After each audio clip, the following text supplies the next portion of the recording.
workers. We have a lot in line for you, and these are our top stories.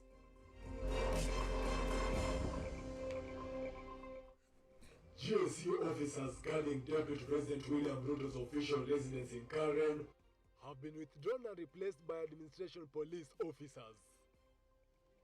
BBI Secretariat says it will move to Supreme Court in an effort to overturn appellate court ruling. We find that Kenya's debt structure is changing by incurring more commercial debt and reduction in bilateral and multilateral debts. The national government has been challenged to curb its appetite for debt.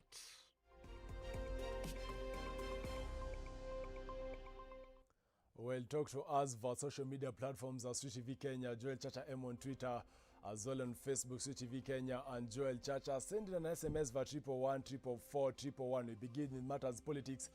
Changes have been effected at Deputy President William Ruto's Karen and Sugoi residence after his security detail of the GSU was withdrawn and replaced by the administration police. Our reporter Daniel Karuki with more details.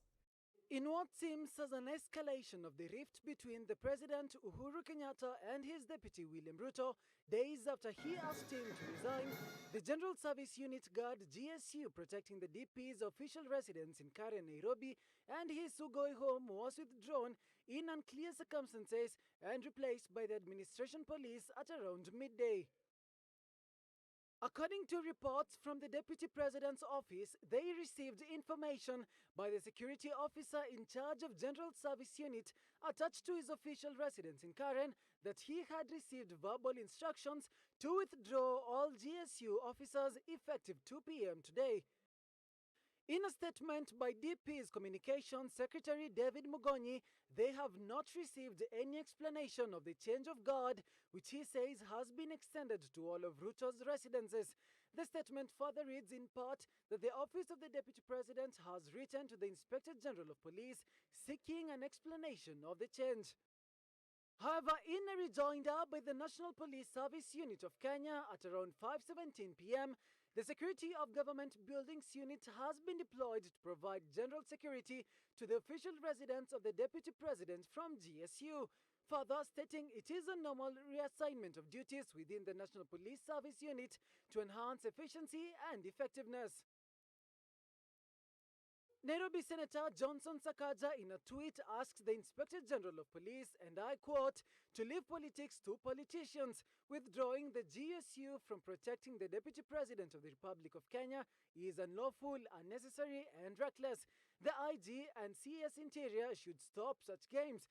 The law clearly provides for this. Why start discord? End of quote. The decision being effected even as the Police Service Standing Orders Chapter 8 Section 5E states that the GSU Commandant shall be responsible for security of the President, the Deputy President, State Houses and the lodges.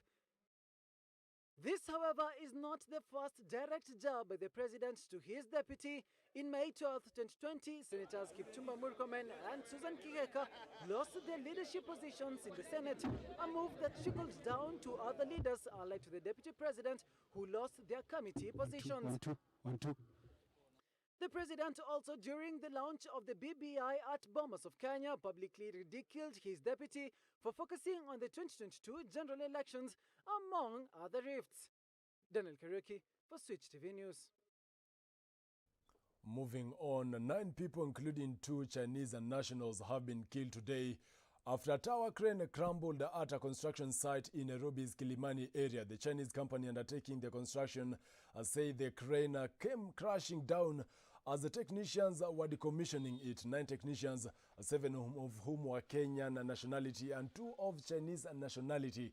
1 technician is currently receiving medical care, according to the company's general manager. The site, which is opposite the Department of Defense, that is DOD headquarters, is for the construction of a 14-story student hostel, Kwetu Residences.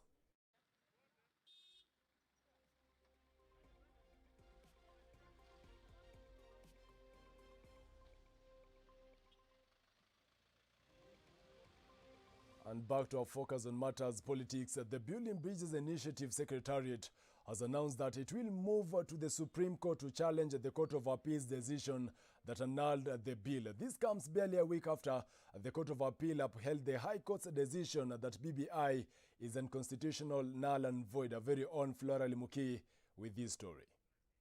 The Building Bridges Initiative Secretariat co-chairpersons, that is Suna East Member of Parliament Junet Mohammed and Dennis Waweru, have revealed that they will back Attorney General Kihara Kariuki's move to challenge the Court of Appeal's verdict on BBI at the Supreme Court. We are going to pursue it all the way to the Supreme Court, and we are going to support the Attorney General in that endeavor. Speaking at BBI Secretariat offices in Nairobi, Suna East MP Junet Mohammed stated that there were many contradictions in both the High Court and Court of Appeals ruling that would create confusion and legal gap in the country if left unsolved. There is the real possibility of a national crisis if some of the BBI provisions don't become law. For instance, BBI is intent on finally settling the gender question in Parliament. The duo now believes that the bill has some clauses that Kenya needs in order to deal with corruption, the two-thirds gender rule in Parliament, as well as the issue of inequality. The BBI has recommended several innovative measures to deal with the menace, including speedy prosecution and conclusion of corruption cases, stiffer penalties, aggressive recovery of stolen public resources. The Secretariat is confident that if BBI appeal reaches the Supreme Court as planned, then the constitutional change push could get a final shot. Flora Limuki, Switch TV. Meanwhile, Kotu boss Francis Atwoli is urging the Luhya community to come in mass to ensure they get registered for the upcoming general elections regardless of their political affiliation. He was speaking in Kakamega County, where he had gone to mobilize the community to come out large in numbers to ensure they get the numbers required to boost the region during the next year's polls. We have also asked those young men, particularly our serving MCAs, members of parliament, that those who will register more, irrespective of their political party persuasion, we will be able also to fundraise and support them in their forthcoming elections. Those who would have registered more Westerners as voters will be of very great use. We will be very important to Kenyans if we have registered as voters in large numbers. National Assembly Speaker Justin Muturi now insists that he should not be counted out of the 2022 State House race. Speaking today while meeting the Nairobi city traders, Speaker Muturi said it's time Kenya got a leadership change. According to the Speaker, the current crop of leaders have been since time immemorial and cannot be tasked with eradicating corruption, as most of them are already corrupt.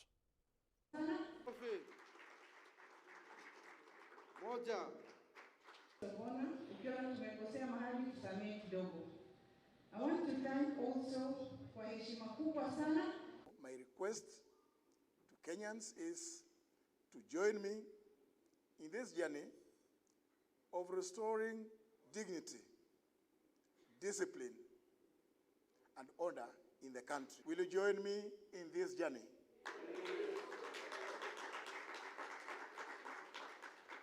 Because that way is how we are going to prosper as a country, when we have discipline, integrity, and order.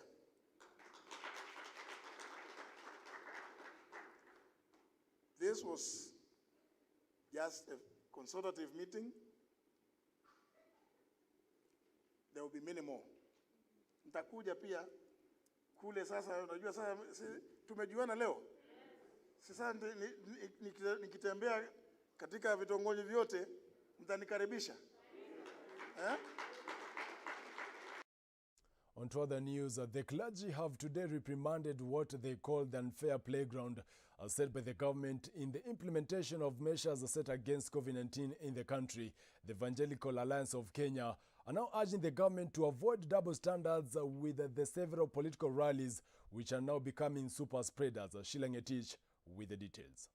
For 1.5 years now, churches in Kenya have not been operating in full capacity as a measure to curb the spread of COVID-19 in the country. However, the church now is questioning how effective this move is, yet other sectors of the economy are operating in full capacity. Church has shown that we are actually perhaps the only institution so far that has maintained very good order and adhering to the protocol. Further, they tore into the several political rallies that have been held in recent days, terming it as double standards on the part of the government. Standard when it comes to the matters of COVID-19.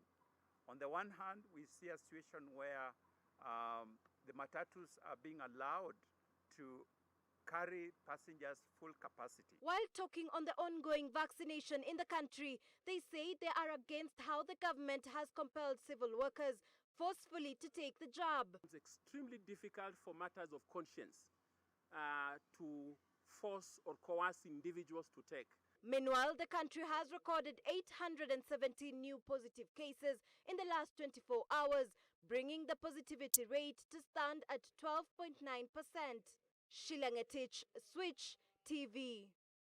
Elsewhere, the late nominated Senator Victor Prenge's Requiem Mass was held today at Good Shepherd Church in readiness for his burial this Saturday. Leaders from both houses attended the Mass to pay their last respects, and the late senator's body is said to be flown to his Marishaoni home for burial.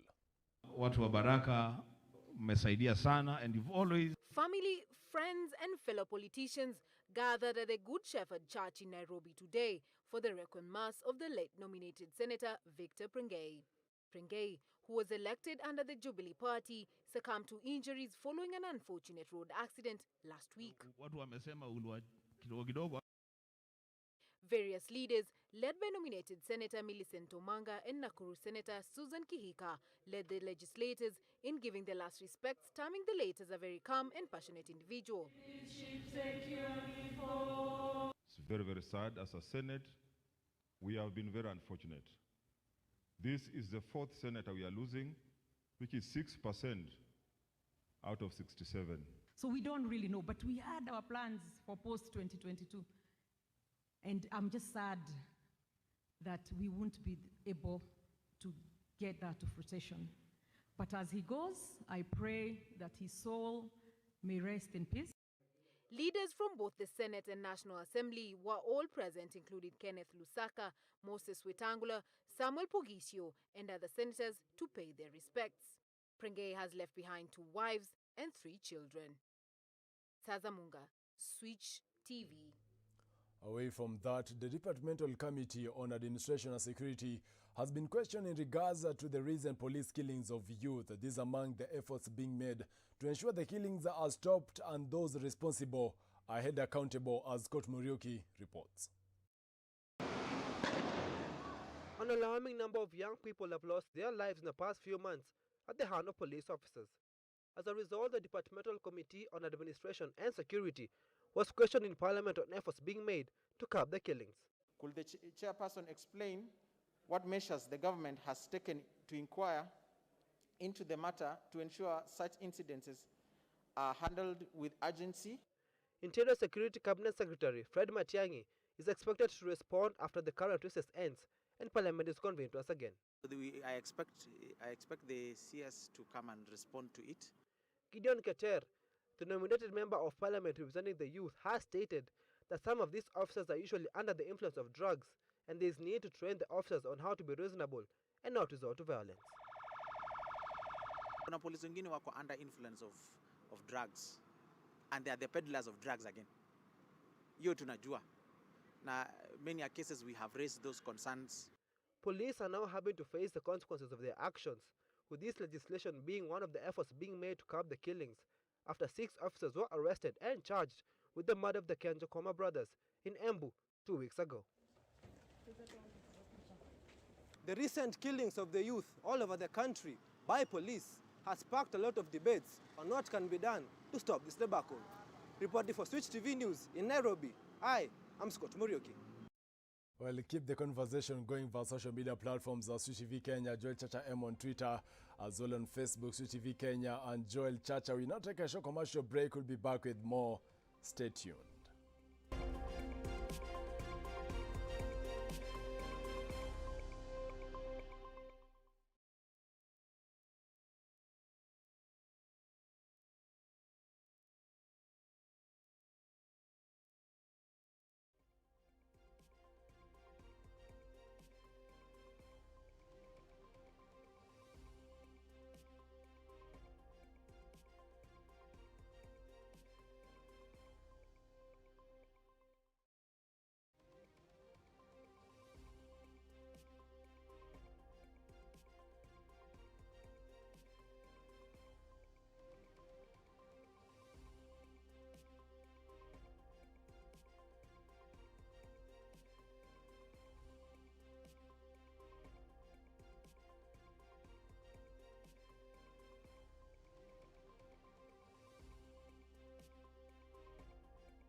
Welcome back to Breaking Today. My name is Joel Church and our sign language interpreter is Tracy Dorcas. Moving on this, our focus now on matters on international matters and a focus on these developing news. Barely hours after the United States, Australia and the United Kingdom issued a security alert warning about a possible terror attack, the US Pentagon has confirmed an explosion near Hamid Karzai International Airport in Kabul. The explosion has occurred at the Abbey Gate entrance where British troops have been stationed in recent days, with details about casualties being unclear.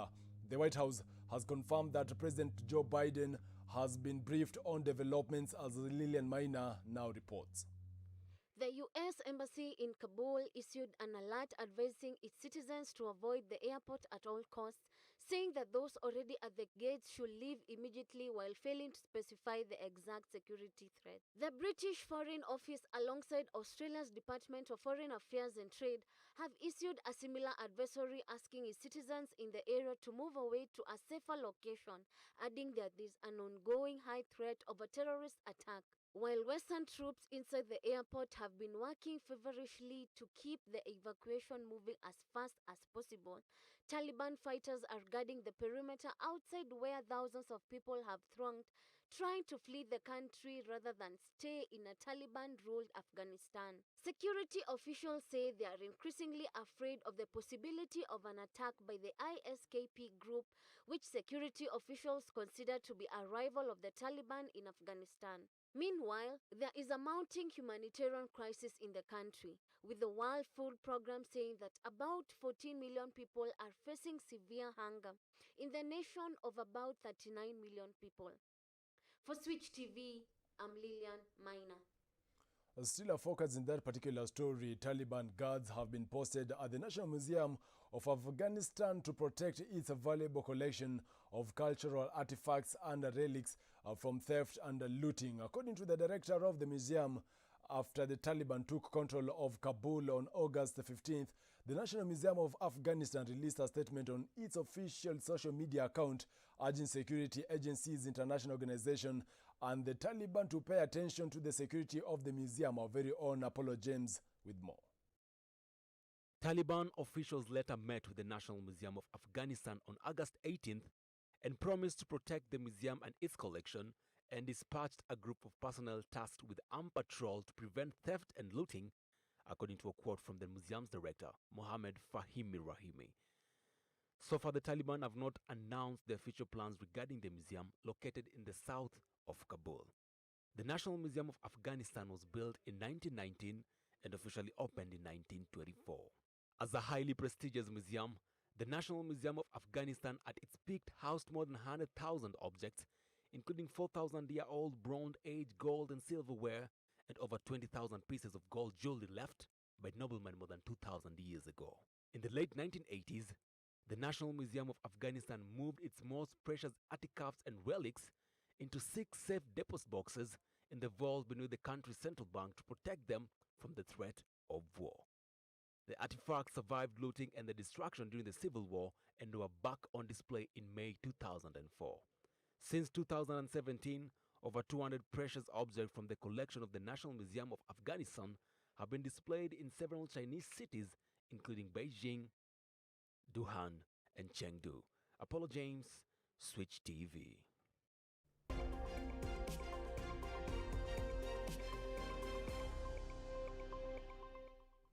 We shift our focus now to the business world. Absa Bank Kenya has reported an increase in profit after tax to 5.6 billion Kenya shillings for the period ending 30th June 2021 compared to a similar period last year. The strong performance has been articulated to the growth in the interest income, particularly in the small and medium enterprises segment. The bank has reported a sharp jump in the net profit for the first half of the year, helped by a large drop in expenses.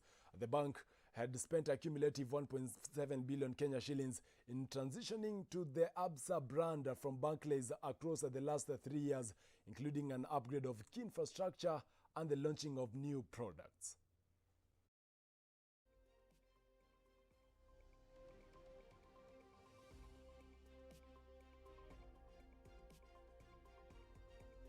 Elsewhere, the national government has been challenged to curb its appetite for debt, even as the National Assembly looks into raising the debt ceiling from the projected 9 trillion shillings by 2022. While speaking to our business reporter Brian Mwenda, head of research at the Institute of Public Finance, John Nyangi, has noted that the economy is distressed and needs urgent attention. Nyangi has said this during the launch of Kenya's debt profile report that looks into the current debt situation in the country. And what are some of the key pointers of this report that you've launched? The key findings from this report is that we see Kenya's public debt having increased so fast for the period of 2013 to a period of 2020, about 6 times what we had from 1963 to 2013. Secondly, we find that Kenya's debt structure is changing by incurring more commercial debt and reduction in bilateral and multilateral debts. And the other finding that is coming out is that there's a huge share of Kenyan taxes that are being spent on debt service. We also see that Kenya's ability to carry more debt is weakening, having been downgraded from a strong performer in terms of ability and capacity to carry more debt to a moderate performer. The current debt ceiling stands at 9 trillion by 2022. Do you feel that the parliament is going to review this debt ceiling and a little bit go higher? It's not whether it will. The question is when it will be concluded, because that request is already with the National Assembly, the National Treasury wanting that ceiling of 9 trillion to be raised so that they have space to load more debt to Kenyans. We are asking the National Treasury and other state agencies to cut non-essential expenditures. Thank you, Brian Mwenda. Meanwhile, A Kenya electricity generating company has launched a youth empowerment program dubbed YGen that seeks to promote career development of young employees as part of the company's diversity mainstreaming agenda. Launched under the slogan, "The future is now," KenGen has now moved to register the YGen Youth Empowerment Program with the relevant government bodies and also seek to trademark its logo, becoming the first public institution in Kenya to do so. Speaking during the virtual launch ceremony, KenGen Managing Director and CEO Rebecca Miano has said that the youth constitute about 30% of the total staff complement in KenGen, making them a key component in the delivery of the company's growth strategy.